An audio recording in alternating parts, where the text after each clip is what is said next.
It is great to see you here on THV 11 News at noon this Wednesday. I'm Michael Aaron alongside meteorologist Nathan Scott over in the Weather Center. Nathan, earlier today I was on Facebook asking my friends on there to help me describe the cold. So I'm going to share a few of those with you. Someone said it is so cold that they were out shivering like a nervous chihuahua. And then we had another person saying that they were eating ice cream to warm up. That's just how cold it was. And I tend to agree. It was really cold this morning, still pretty cold too. I mean, going from almost 70 degrees on, what was it, Sunday to, back down to the 20s this morning. Crazy. And with that wind chill, it felt like the teens. Now, things have warmed up somewhat here in the natural state. We're above freezing at Little Rock with plenty of sun, 34 in Pine Bluff. More clouds to the north where temperatures are stuck in the 20s in Harrison and Mountain Home.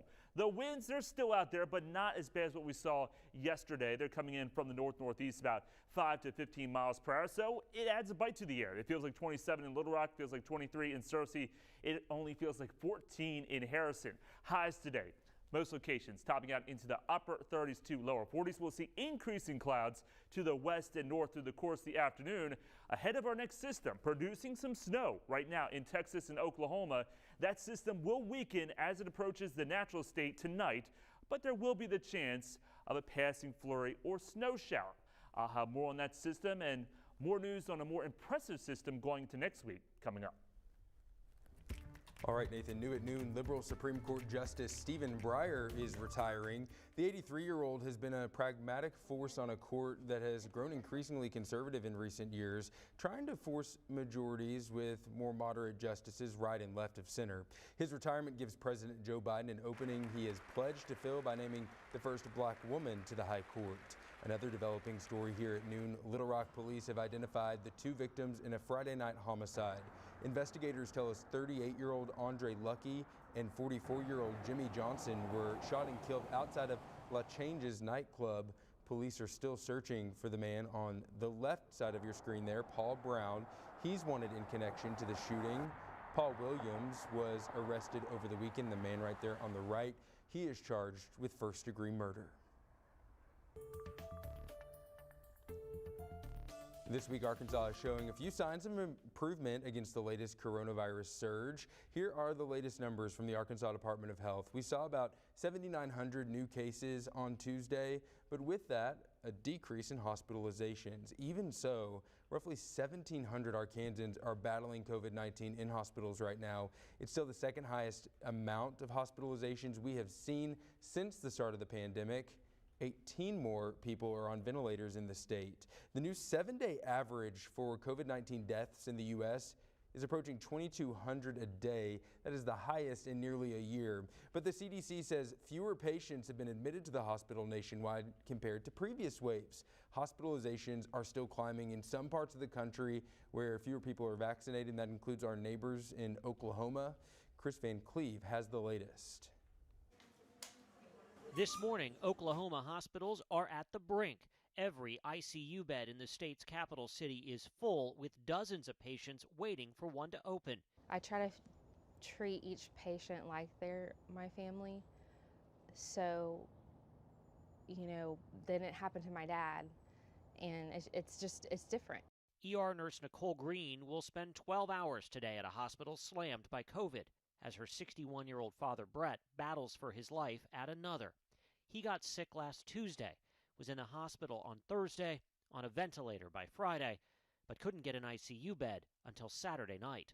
It's hard, it's hard knowing and seeing what I've seen, and then knowing that there is a chance that my dad could die. What would you tell Dad right now? I would tell him to keep fighting, that we love him, and just keep fighting. It's a fight playing out hourly in ICUs and hospitals across the Sooner State, prompting 4 of the largest hospital groups to warn residents in an open letter the Oklahoma City healthcare system is at a breaking point and pleading with people to get vaccinated and boosted. Statewide, less than 55% are fully vaccinated. Right now, probably 80% of the people that we actually have in the hospital are unvaccinated. St. Anthony Hospital Chief Medical Officer Dr. Kersey Winfrey was one of the letter's authors. How close are you to the worst case scenario? I think that on any given day, you feel like you're in it. at the present moment. The next step. The hospitals are juggling too many patients while dealing with staffing shortages, limited supplies of therapeutics, and even a shortage of oxygen containers, which forced 71-year-old Johnny Carey into a much sought-after hospital bed. If I had the oxygen, I could have stayed home. Never went. So a lot of the rooms that are full in the hospital is just because people can't get the oxygen. Chris Van Cleve reporting. On Tuesday, the U.S. government started the distribution of 400 million free non-surgical N95 masks to the public from its strategic national stockpile. The move comes after President Joe Biden and his team faced criticism for not doing enough to encourage mask wearing or bolster testing as the Omicron variant rages across the country and hospitalizations hit a new record. The administration also recently made free rapid home tests available via a website, and those are starting to ship out as we speak. We have talked about it for months now. Employee shortages hitting school districts hard. Now those issues are even impacting your kids' lunches. Local school districts are dealing with both a shortage of food workers and a shortage of the food itself. Searcy School District's child nutrition director says the food that they order every year is getting more difficult to find. We have to just keep making substitutes all the time. And what used to be a 2 or 3 hour process on Mondays to place orders is now a 2-day process. Despite the struggles, districts we spoke to say they want parents to know their kids' plates will never be empty. Investors are keeping a close eye on the Federal Reserve today. The central bank wraps up its 2-day policy meeting today. The Fed is likely to signal when the first interest rate hike of the year will come and also how it plans to pull back its stimulus measures implemented during the pandemic. President Biden is expected to meet with some of the nation's top CEOs at the White House to discuss his stalled Build Back Better bill. That meeting coming today. Among those invited are the heads of General Motors, Ford, and Microsoft. The administration hopes to convince businesses to support the bill by highlighting how it will help various industries and boost U.S. competitiveness in the global economy. Here in Arkansas, unemployment has fallen to a record low. The State Division of Workforce Services says the monthly rate fell 0.3 percentage point from November to 3.1% in December. By comparison, the U.S. jobless rate was 3.9% in December, down 0.3 percentage point from November. The report cited big gains in professional and business services, manufacturing, and leisure and hospitality.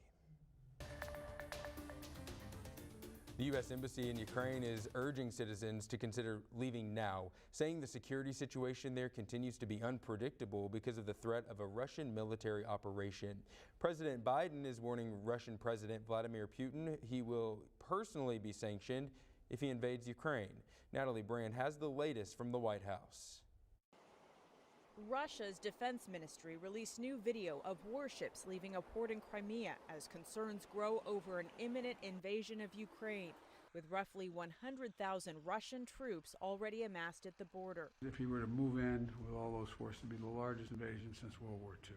It would change the world. President Biden said he may soon deploy the 8,500 U.S. troops currently on heightened alert because it takes time to get them into position.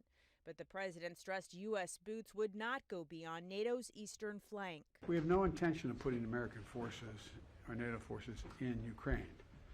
But as I said, there are going to be serious economic consequences if he moves. The White House says severe consequences could include sanctions on Russian President Vladimir Putin himself. A senior administration official says the administration is also considering controlling exports related to semiconductors to harm Russian industries if Russia invades. He wants Russia to become like the Soviet Union again. Exiled Russian businessman Mikhail Khodorkovsky is a very public critic of Putin. It's criminal boss. You need to talk with him like with criminal boss. Amid fears that Putin could cut off oil and gas shipments that run through Ukraine in coming weeks, a senior administration official says the White House is working with global suppliers to prevent an energy shortage in Europe. Natalie Brand, CBS News, the White House. Ukraine's foreign minister tried to strike a tone of reassurance today, saying while the number of Russian troops at the border poses a threat, the number would be, quote, insufficient for a full-scale invasion. Two people in Little Rock are hoping to spread the message that compassion is still needed right now in these trying days as we deal with this Omicron surge. Kathy Wells and Gary Wheeler wanted to boost morale for the medical staff at UAMS after hearing firsthand accounts of how staff is overwhelmed and exhausted there. Gary is a retired pediatrician and has had rough patches in his career, but he says it's nothing like what frontline workers have faced over the last 2 years. So I've been concerned for a long time about my peers who are still working. We have learned of lots of nurses and other staff who have walked off the job because they've just cracked. They just couldn't do it anymore. And so it's with that in mind that Wheeler and Wells say that they are taking the initiative to lend a hand that is just as important as ever. They're hoping that their project will inspire others to keep compassion alive at a time we could all use it. And we will have their full story, tell you more about that project coming up tonight at 5 o'clock. UAPB's chancellor will get the chance at a new title given to him by the President of the United States. The details after the break.